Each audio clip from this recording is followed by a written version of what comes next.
সাংগঠনিকভাবে যতটা শক্তিশালী হওয়ার কথা ছিল ততটা হতে পারেনি। বাবা রে বাবা, তুমি কেডা? আমার একটা কথা আছে, কুত্তায় শোধে না নাম রাখছে মধুমাল। আচ্ছা যাই হোক, ইয়ে হইছে ওই যে এই কয়েকদিন আগে তো তোমার কেউ চিনে নাই দেশ, চিনছে? সত্যি কথা কইবা, চিনছে? চিনে নাই। ঘটনা কি হয়েছে? দেশে জঙ্গি হামলা হয়েছে, জঙ্গি হামলার নেতৃত্ব দিছ, এমন হয়ে গেছে অনেক বড় নেতা। তোমার মতো নাহিদ ঢাকা বিশ্ববিদ্যালয়ের ছাত্র, আমি কাউরে ছোট করে বলতেছি না, বহুত আছে নেশা করে পড়ে রয়েছে, বহুত আছে বাপের হোটেলে খায়, অকর্মার দেহি।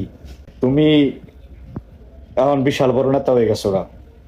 তোমার চেয়ে বড় বড় নাহিদ সময়ের বিবর্তনে এই দেশ থেকে, এই রাজনীতি থেকে হারিয়ে গেছে আর অনেক আগেই। ইতিহাস ঘেঁটে দেখো, তোমরাও বেশি দিন টিকবো না। অলরেডি তোমরা নাই এই বাংলাদেশের রাজনীতিতে, তোমরা অলরেডি ভেনিশ হয়ে গেছো। যতটুকু আছো ততটুকু থাকবা না। জাস্ট নির্বাচনটা হতে দাও, টের পাইবা কত ধানে কত চাল। ঠিক আছে? আমি ছোট মানুষ, সাধারণ মানুষ, আমার থিঙ্কিং, আমি আওয়ামী লীগ করি বলে তা না, এটাই বাস্তবতা।